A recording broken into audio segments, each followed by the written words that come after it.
Welcome back, everybody. It's Paul. And Steve. And we are back to discuss it all. Now, we've got a really fun topic for today that I'm looking forward to. But before we get to that, I would love to encourage you guys, if you enjoyed today's video, please make sure to hit the thumbs up button at some point and hit the subscribe button.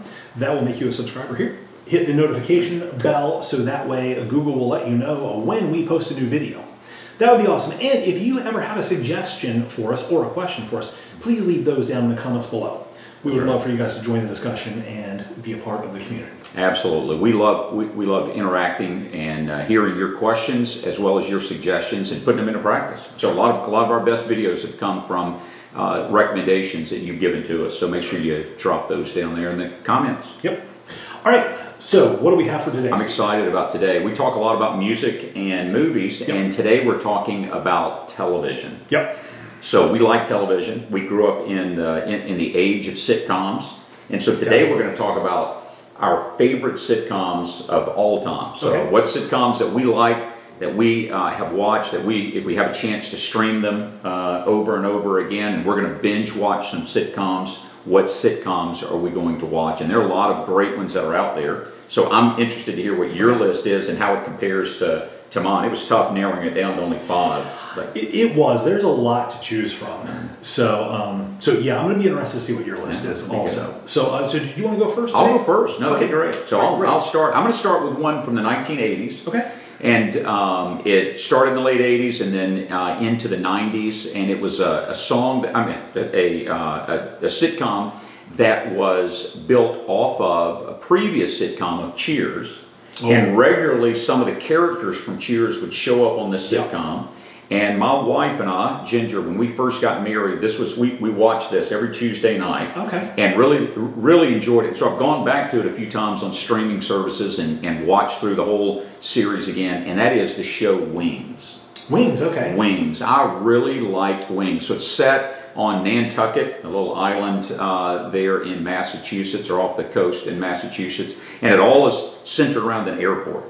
And just a great cast of characters that's there. You've got, the straight-laced brother, and then you have the brother that's the party animal and doesn't follow the rules, and wearing the tie and starched shirt, and the one that wears the clown outfits. I mean, it's a whole lot of fun, and there's love and intrigue and betrayal, and just one kind of slapstick comedy after another in the sitcom. That's got all the elements. Now, it's funny that you start off with that because I have watched Wings. I've watched a couple episodes because I remember when it came out. Yeah.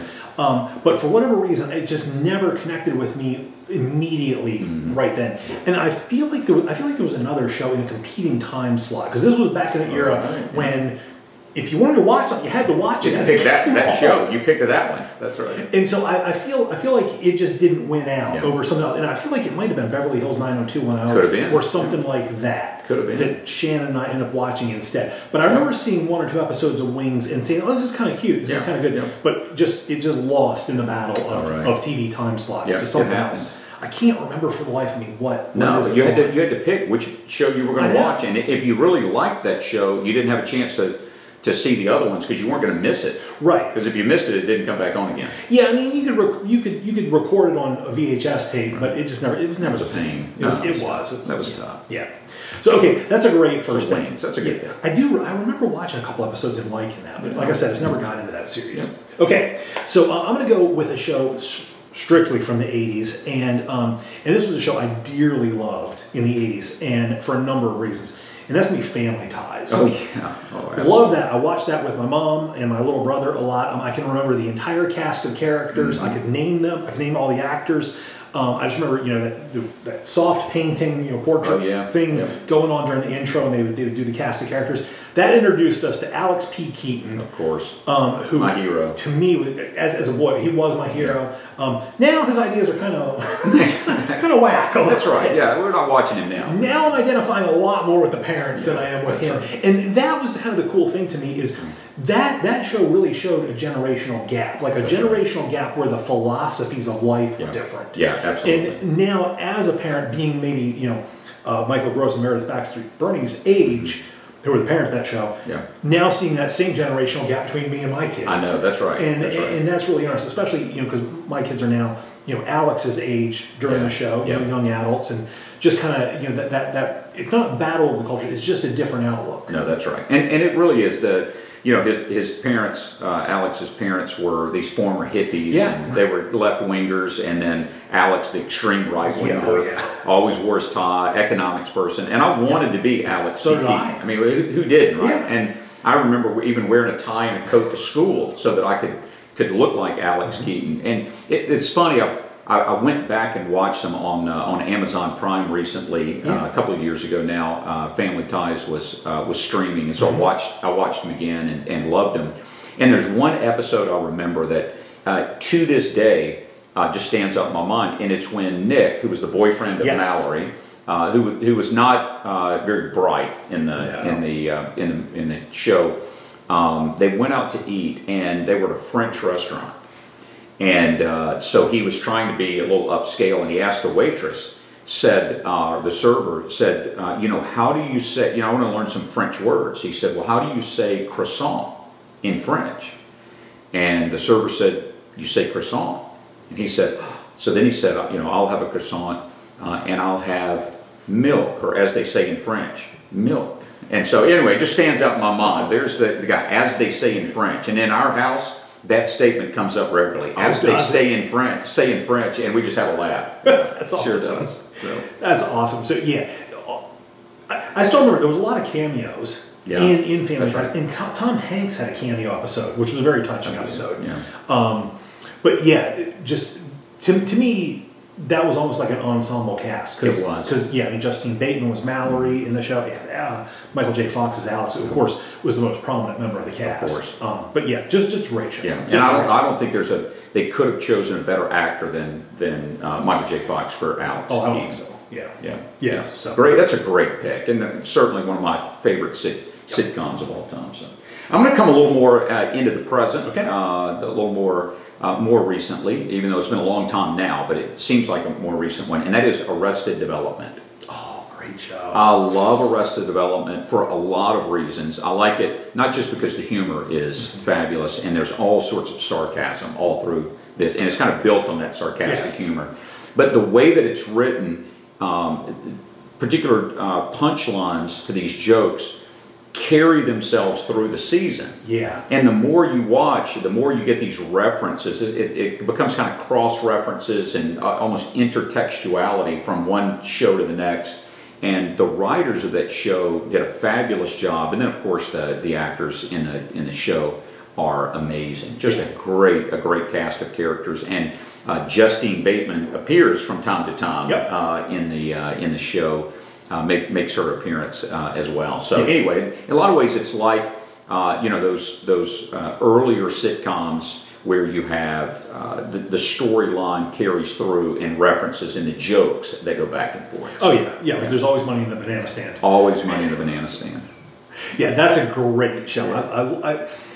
I love the shows that are built around sarcasm and just have that kind of dry humor and without the laugh track. Because to me, that is one of the failings of some of the sitcoms from the 80s and earlier. That laugh track, it really kind of is abrasive now. Over the top. Yeah. Listening to it now, you just can't. My kids can't watch shows with a laugh track. Yeah. It's interesting. We watched a YouTube guy who did an analysis of how much time you actually lose from the show with the laugh track. Is that right? Because the actors can't talk over the laugh track, and there's a lot of just like an actor walking into a room and just kind of standing around for a minute while the laugh track runs. So so you lose a significant amount of time. Yeah. Anyway. Yeah. You can check that video out after this one. That's right.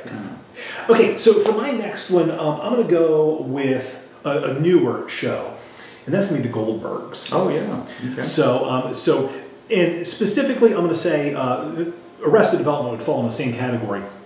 The earlier seasons. Yeah. The earlier seasons of The Goldbergs were absolute magic and just comedic gold. Of course, I love all the 80s references and just the humor that goes along with that. And I love how every episode starts. It was November 1980 something, and you can always kind of figure out like what part of it is, and you can't get too into it because clearly there's some things that chronologically are happening out of order because of the references they're using and the age of the characters.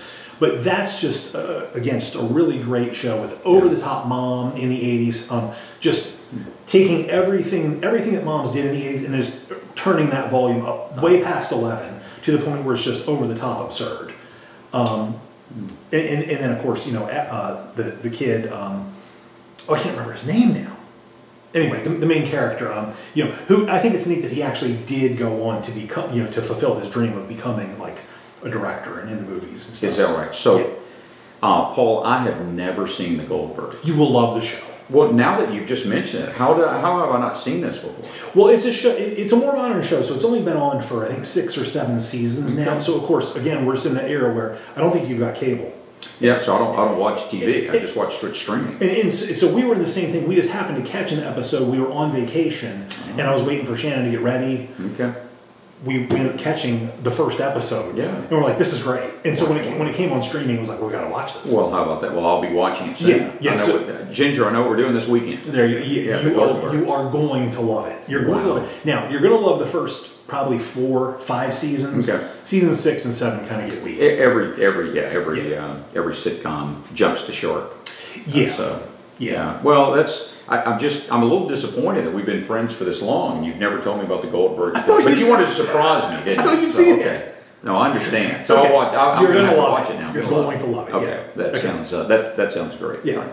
So I'm going to go with another kind of dry humor, more recent. It's not absolutely recent, but more recent, and that is The Office. Yes. The Office is such a great sitcom, and I wanted to make sure I got that one out before you stole it from me, because I was pretty sure that was on your list as well. But it's on the list. Yes, but The Office is great. I mean, what's not to love about The Office? Every character in it is just a great character. And what's awesome about that is they started off with Michael Carell, who, of course, has had comedic success, you know, in a supporting role in Bruce Almighty and some other stuff prior to The Office. But by the time The Office ended, every one of those characters was a star. Absolutely, yeah. It made them a star, and it was not just the cast of characters, but the writing, so that each character was written so well. I don't know if they had like individual writers for each character or what it was, but the writing, so that everyone contributes to the comedy. Yeah, it's not just a couple of people that dominate, a couple of characters that dominate. Every character contributes in their own way to the comedy. And sometimes what happens is, as I follow the series, is that or the season, is that sometimes there's a wave, like a waning and a waxing of which character is contributing the most. Oh, yeah. But that adds to the enjoyment of the whole season. Yep. Is that over time everybody is going to be contributing in big ways. So it's a great. I love The Office. Absolutely, and one of the great things about The Office is they definitely had some seasons which were not quite as good. Yeah. But every season of The Office is good, and they ended that show, in my opinion, perfectly. For as long running as that show was, that show had such a good ending. Yeah. Yeah. So I've gone back and I've rewatched that ending probably 3 or 4 times just because I like the ending. It's so good. Yeah, that's right. So okay, that's a great pick, and yeah, that one was on my list, but I got extra, so we're good. Okay, I'm gonna go. Let's see. I'm gonna go with Seinfeld. Seinfeld. Yeah, I've got to go with one of the best of all time. It was. I love Seinfeld because that's a show that you can just queue up an individual episode. That's right. And because it's about nothing. It's about nothing. It is about nothing. Yeah, it's just one of those shows that every show has something great in it. Yeah. Michael Richards, just his physical presence as Kramer, was so good. So very good. Yeah, and that's another show where there's just so many pop culture references that have just become sayings. That's right. In our house. Of course, Newman with Christopher Knight. Hello, Newman. That's right. Hello, soup Nazi. No soup for you. I know. Yeah, no soup for you. I've only said that about 400 million times. I know. So. Yeah. You say it at work. Of course. Oh, that's great. Of course. Absolutely. I love it. So Seinfeld's going to be. Yeah, it's got to be. It has to be one. You can't have a list of great sitcoms and Seinfeld not be there. The thing about Seinfeld that the one thing that I would say is the negative is the final episode. Yeah. You know, people tend to either love the final episode or not. I'm gonna not love the final episode. I just don't think it ended in the strongest way it could have. I'm with you on that. I think that there was clearly at the time there was a lot of speculation that they were ending it that way because maybe the characters would come back and pick up again and do it. And I think there was some talks about that. So they wanted to kind of leave it open-ended. Clearly that didn't happen for whatever reason. That's right. But I agree with you. The ending, especially compared to, say, The Office, is so weak for such a great show. That's right. Absolutely.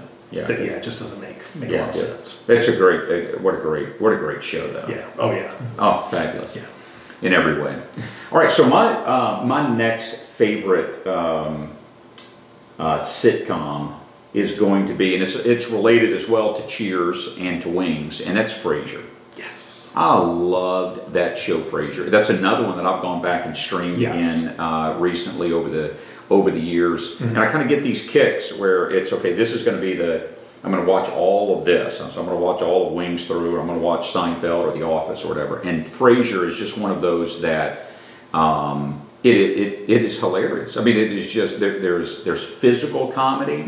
You know, when you watch it, especially having watched it now as kind of an older adult, and you look back and you see the physical comedy more than maybe I remember the first time watching it live. Where just the faces that the characters make, Frasier in particular, another great ensemble cast of characters. They all contribute. They're so radically different than one another. There are no two characters that are in any way similar to each other, and so their contributions are just great.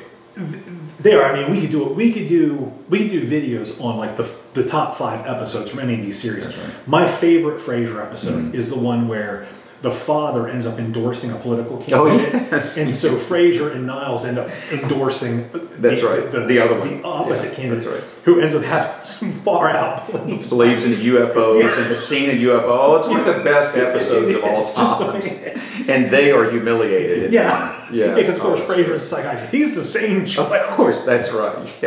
Believes in the little people. Great. Oh, it's fabulous. I love that episode. Yeah. Oh my goodness. Yeah. So Frasier is one of the great all-time sitcoms. I mean, to me, if I had to rank sitcoms in order of favorite, that would contend for my #1 spot easily. Yeah, no doubt. Just because of how good it was. The only downfall of Frasier, in my opinion, would be the later seasons where I feel like it became the Daphne and Niles show much more so than Frasier. Good point. Yeah, great show. Just a great show. And so many cameo guest voices as the Corsins. Yeah, that's exactly right. Which was fabulous. It was genius for them to do that. Oh, yeah. Absolutely genius. Yeah, and then some characters from Cheers showed up every now and then. Always, that's right. That's right. All right, my next pick, I'm going to go back to the 80s, and I'm going to go with The Cosby Show. Oh, yeah. Boy. Yeah. So The Cosby Show is kind of a bittersweet pick for me, obviously because of Bill Cosby. Right. Nowadays it's not remembered well at all for very good reasons. For very good reason. Yeah. But in the 80s, The Cosby Show kind of represented everything that was good about TV and just wholesome time and everything. And I liked the show because it showed the people in a different light. It was professional. Two parents that were professional, had careers.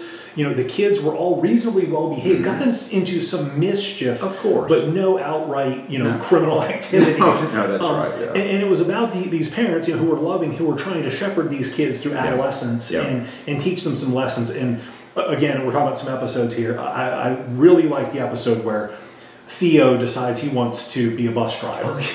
And so, so he doesn't care about his grades. He's just going to get a regular job like regular people. And as parents, we've all been there. And so they emptied his room out of all his stuff, and they decided to give him a weekend of what it would look like. What real life looks like. Right, yes. Gave him Monopoly money that he had to spend to do stuff with it. And it was just a cool idea. Of course, practically doing that would be almost impossible. Right. But it was really neat that in a half hour they did that. Yeah, so funny. And so many of the episodes really did revolve around just parenting. I mean, every episode revolved around it. But even lessons for parenting, Yeah. and it was just hilarious. And Bill Cosby was one of the greatest comedians of all time. Absolutely. I mean, his stand-up routine himself Yes. is just, I mean, for me personally, it may be the best stand-up comedy routine that I remember watching growing up. And Yes. so many of those jokes found their way into the Cosby Show over time. He was perfect for that. I hate all that has gone on with him, and you know, but that show was incredible. Yeah. It was a great show. So Yeah. perfect sitcom. Yeah, really Absolutely. good. All right. So my next one, I'm going to go. I'm going to speak. Now, is this 5 for me or is this 4? I think this is 4. I think this is 4. Yeah. So I'm gonna go back to the 2000s again with the show that right now I'm rewatching again. So it's kind of right in for me right now, and that is Psych. Okay. The show Psych. The middle seasons in particular, I mean, the first season's good as well, but kind of, you know, second through the 5th season are really good. After that, you can 7 and 8 you can just turn off, and they really do jump the shark, which is a reference to Happy Days, by the way. But you know, they really do jump the shark, but those middle seasons are just so funny. And one of the reasons you mentioned the Goldbergs that I can't wait to go watch now, but it's all the '80s references. Yeah. That are woven into the storyline, which are that just add to the comedy. Now it's funny. So I've watched a few episodes of Psych here and there, like just sat down and watched them. But I have seen a lot of Psych just as background. Yeah, sure. Because sure. Drew has watched Psych several times through. Okay. And you know, just I was in the kitchen cooking or whatever while he's watching, so Yeah. I picked up a lot. And the episode that I always remember is where the main character, I don't know his name, but he finds he's either is the judge of a spelling bee or just takes over that role. No, that's right. He takes over the role. Yes, Takes Sean over the takes role. over the Yeah, role. he's given just these crazy simple words. That's exactly. Yeah, onion, and banana. Yeah, that's right. You know, Oh, it's so like, good. can you use it in a sentence? I have to go to the store and buy an onion. That's right. It's perfect. It's great. Oh, that's a great. And that's a great episode as well. And you've got these two characters that play off of each other so well. And Sean and Gus. And Gus is the straight-laced. Sean is the one that, you know, he's had 1,000 jobs and you know, can't keep one. And anyway, there's a lot of great comedy, great humor. Yeah. Now, interestingly enough, from Mentalism, which is kind of the premise of Psych, That's right. You know, the Mentalist became a drama show, which has nothing to do with Psych, but sort of the same kind of thing. Kind of like a guy with the same abilities, but just a much darker story. Yeah, and so what happened actually in one of the episodes in season 5, I think 4 or 5, he makes a reference to the Mentalist, Oh, really? and so they're in Canada. Okay. And they're trying to explain what he does as a psychic. Okay. And he says, you know, have you ever seen The Mentalist? And he says, a lot like that. And Gus says, well, but he's fake. And he's like, oh yeah, if I was a fake psychic, it would be exactly like The Mentalist. Okay. So anyway, that finds a reference in the that's neat. in the show. Yeah. Okay. Yeah. I didn't know that. Yeah. So Psych. Okay. All right, my next one, I'm going to go with, I'm going to go to the classic era, you know, when sitcoms kind of began, and I'm going to go with the Andy Griffith Show. Yeah, of course. Yeah. So for me, a lot of people would go with I Love Lucy. For me, I remember, you know, watching reruns at my grandmother's house, and you know, on weekdays or whatever during the summertime, you know, I Love Lucy would come on, and the Andy Griffith Show. Yeah. Andy Griffith was always my favorite. I love the characters. Don Knotts was just perfect as Barney. Yeah. You know, of course, there's so many references nowadays to all that stuff today. But I really enjoyed the show. Just the idea of, you know, and to me, that I feel like that's kind of my idea of what policing should kind of be. Sure. Like That's right. more of that helpful person that is there when you need them, but is really kind of trying to stay out of your business. That's right. Yeah. Much The more point is so. here just keep you safe, and that's right. And so Give Otis a place to go exactly. at night. And, Exactly. It just is what it is. You're not here to judge. Just whatever. And That's right. yeah, but Barney, the play between Andy Griffith and Barney, and just how hyper and frantic Barney was all the time, and Andy just slow down, take it easy, it's okay. Yeah, that's right. So yeah, The Perfect Sheriff. Absolutely. Yeah, absolutely. no doubt. That's such a great show. Yeah. So for my last one, I struggled with maybe what would make its way in, because there are just so many great sitcoms that I've enjoyed, been entertained by at various stages of my life. And so going back to younger years, like with the Andy Griffith Show, I'm going to go with Happy Days. Oh, okay. And I made a reference to Happy Days and Jumping the Shark, because like every sitcom eventually does go out the window. But Happy Days is one of those that as a kid, I remember watching the reruns, because it was before my time. But I would watch the reruns when I was homesick at school, or in the afternoons, or when they would come on later at night. And you know, wanted to be the Fonz. In fact, I have a story about that. When my aunt got married, I was probably 6 or 7 something years old, maybe younger. And I always did how the Fonz always put his thumbs up. So in the wedding photo, as the photographer's about to take it, I was the ring bearer for this, and my mom said, "Do not do the Fonz." And so I sat there and just, all right, 1, 2, 3. And I put my thumbs up, and so in their wedding photo to this day is me doing the Fonz, because I loved the Fonz in Happy Days. Now, did your mom, obviously, your aunt and uncle got the picture, but did your mom go over with Matt? Where is he at? Oh yeah, no, she saw it, and it's front and center, because I'm standing right in front of the groom. Oh, that's great. And so there's no mistaking what's happening right there, and so I ruined their. How did you ruin it? I'm thinking it makes it better. Makes it great. Whatever, yeah. So Happy Days was about a bunch of teenagers back in the 50s rather. A bunch of teenagers back in the 50s when things were just fun. And, I remember telling Ginger one time, it wasn't really like that. Like they didn't, like in Greece, they didn't go dance on tables and sing songs and all. It's just a show. But when things really were just fun. I remember my parents talking about being in high school in the 50s and just how life was different, and you didn't lock your front doors and people just walked into your house, and just different. So it's kind of a different world. I think it was Happy Days represents this fun era, and you had a lot of characters on there, and they even dealt with some issues, race and other issues that I think they dealt with in a good way. But a lot of fun. I mean, Ron Howard was great, and again, Arthur Fonzarelli was amazing.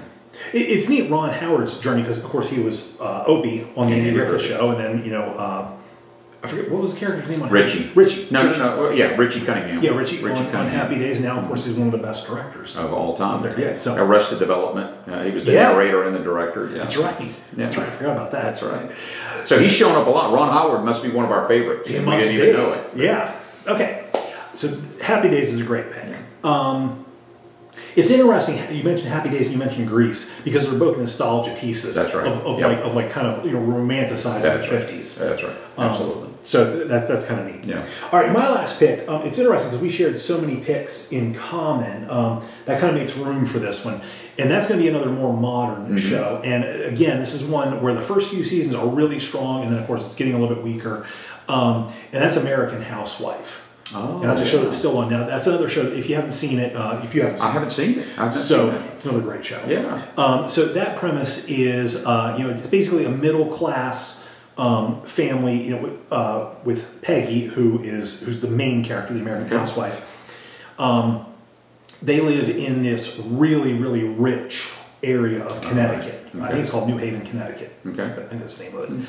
And she just doesn't fit in at all, because she's squarely blue collar, but she wants a better life for her kids. Right. Her husband is a professor at the university locally, and so they're just having the normal struggles that most people are going to have about paying bills and stuff. But they're surrounded by people who have no concept of what it is to live like that. And of course, they're trying to make sure their kids don't become those people. Sure. And then, that's great. It's just a really fun show. Yeah. I like it because everybody kind of gets a chance to play the hero, and everybody kind of gets a chance to play the villain. When I say the villain, I mean the person who doesn't know. Right. Almost always in the sitcom, it's like the husband is portrayed as like this doofus, and the wife is portrayed as really smart. And I don't really like that. I don't think any of the shows we have that in it. But so many shows lean on that trope. Sure. And this is one that doesn't do that, because they allow everybody to take on that role. Yeah. That sometimes her overbearing sense, or just the way she is, she gets to be that person. And then sometimes Greg, her husband, in just trying to please everybody, he gets to be that guy. Oh, that's great. And they've all got their own things. It's just a lot of fun. Yeah, that's neat. And there were so many great sitcoms that everybody loves Raymond. Yes. Gilligan's Island. You mentioned I Love Lucy. Yeah, Leave It to Beaver. Yeah, Leave It to Beaver. The Bob Newhart show. This is my brother, my cousin Daryl, my brother Daryl, my other brother Daryl. And I did not remember that one. These were all great sitcoms that could have made the list easily, and even some more recent ones. Last Man Standing is a hilarious, and but anyway, those are all some great sitcoms that we've had. I love your list and reminded me of some ones, and now I get to go watch the Goldbergs. Oh, you're gonna love it. You're gonna love it. Yeah. All right. So, how about you guys? Did you agree with our list, or did you have different lists? What did we leave off? Go ahead and leave those comments down below. Let us know. And hey, if you haven't seen any of these shows, well worth checking out if they're available on your streaming service, or tune in when they come on TV. It's Absolutely. Tuesday or whatever. That's right. Unless a competing show comes on right. instead. That's right. All right. Thanks so much for watching. We'll see you guys next time. Bye-bye.